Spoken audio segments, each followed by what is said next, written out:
Саламаттык сактоо тармагы качан кайда болбосун актуалдуу. Медициналык кароо жүргүзүүгө, дарылоого, консультация берүүгө жана бейтаптарга камкордук көрүүгө өзгөчө көңүл бурулат. Бул видеодон медицина тармагындагы адис болуу үчүн кандай шык жөндөмөгө ээ болуу керек, кандай кыйынчылыктарды жеңүүгө туура келет жана кандай жолду басып өтүү зарыл деген суроолорго жооп алабыз. Мен Жумагулова Нуржамал Жумагуловна, Шаардык перинаталдык борбордун жаңы төрөлгөн балдардын физиологиясы бөлүмүндө улук медайым болуп иштейм. Менин атым Дилбара, Шаардык перинаталдык борбордун төрөт блогунун улук акушеркасы болуп иштейм. Медайым болуш үчүн адамдарга боорукер болуу керек деп ойлойм. Төрөп жаткан аялга карата сезимтал мамиле болууга тийиш. Эң негизгиси балдарга болгон сүйүү. Орто мектепти бүтүрүп, колледжден окуу керек.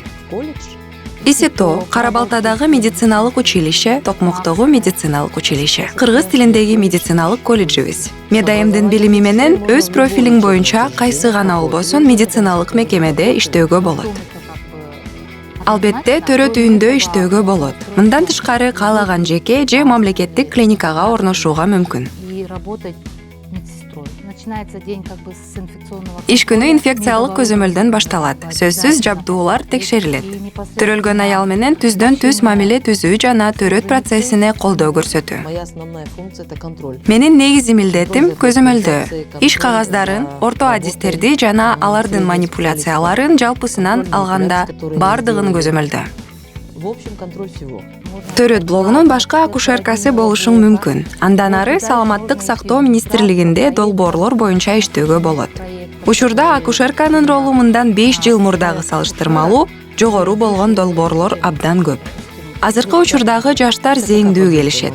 Ар бири акушер, башка акушер болуп иштөөгө жетише алат. Андан кийин Саламаттык сактоо департаментинде иштөөгө мүмкүндүк бар. Бизде эл аралык программалар көп. Медайым бөлүмүнүн адистери долбоордун директорлору катары иштеп жатышат.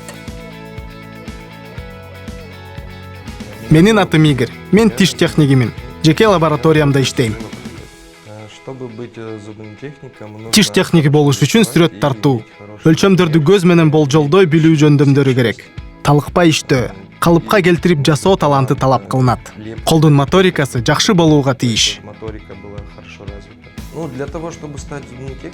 Тиш техники болуш үчүн адегенде мектепти бүтүрүп, андан кийин медициналык орто жайдан окуу керек. Мындан тышкары 3 жылдын аралыгында мамлекеттик поликлиникада практикадан өтүү зарыл. Тиш техниктери жеке клиникаларда, мамлекеттик мекемелерде иштей алышат. Мүмкүндүктөрү бар болсо, жеке лаборатория ачышат. Техниктин колледжи же лицейдин бүтүргөндүгү жөнүндө документтери болууга тийиш. Иш тажрыйбасы жок болсо, студент катары лаборатория же мекеме таап, тажрыйба топтоо керек. Бир күн бою дарыгерлерден слепкаларды алабыз. Аларды куюп, иштетип, гипске салабыз. Протезди орнотобуз. Андан ары өлчөөгө жиберебиз. Натыйжада протезди даярдоого 2-3 күн талап кылынат.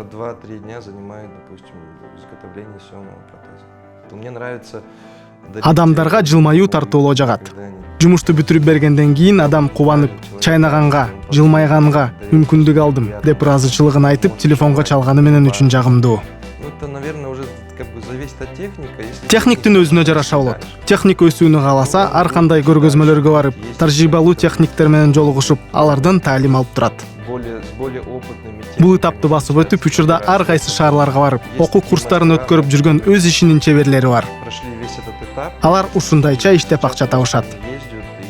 Алар иши менен белгилүү болушкан. Эми алардын ысымы өздөрүнө иштеп жатат.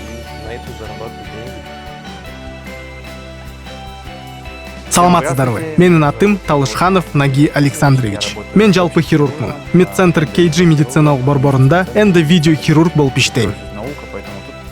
Биринчиден бул илим. Ошондуктан көптүү билүү талап кылынат. Майда жумушту жакшы жасап, чыдамкай болуу керек. Анткени кээ бир операциялар узакка созулат. Андай учурда чарчап, чалгып кетишиң мүмкүн. Ну, во-первых, вы должны закончить школу. Биринчиден мектепти бүтүрүп, андан кийин медициналык академиядан же институттан окуу керек. 6 жыл окуп, медакадемияны бүтүргөндөн кийин жалпы практика дарыгери экендигин жөнүндө диплом аласың. Андан ары кайсы факультетти тандаганыңа жараша болот. Мындан кийин ординатурага же интернатурага тапшырып, аны бүтүргөндөн кийин дарыгерлик ишмердүүлүк жүргүзүүгө мүмкүндүк берген сертификат берилет. Ну, у нас медакадемия, она славится. Биздин Кыргыз мамлекеттик медицина академиясы кеңири белгилүү.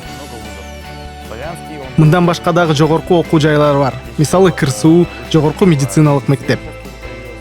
По окончанию ординатуры вы можете оставить. Ординатураны бүтүргөндөн кийин кафедрада калып иштөөгө, мамлекеттик оорукананын дарыгери же поликлиниканын дарыгери болуп иштөөгө мүмкүндүк бар. Заманбап медицина учурда жеке медицинага, жеке кабинеттери бар поликлиникаларга көбүрөөк көңүл буруп келе жатат. Во-первых, нужно иметь все Юридикалык күчү бар дипломуң, тастыкталган сертификаттарың, билимиң болууга тийиш. знания, конечно.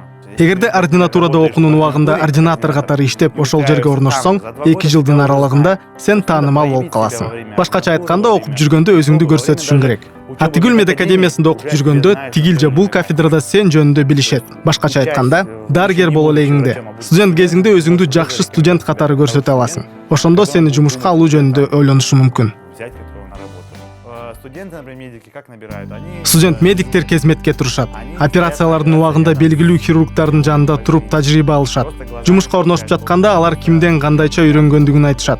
Жакшы дарыгердин тажрыйба алганда да чоң көрсөткүч болуп саналат. Да, тот врач хороший, значит, и ты у него учился. Мы занимаемся лапароскопической хирургией. Биз лапароскопиялык хирургиянын жардамы менен дарылайбыз. Лапароскопия бул камеранын жардамы менен кеспей туруп операция жасоо. Лапароскопия түркүгү монитор, камера ушундай түрдө болот. Камера.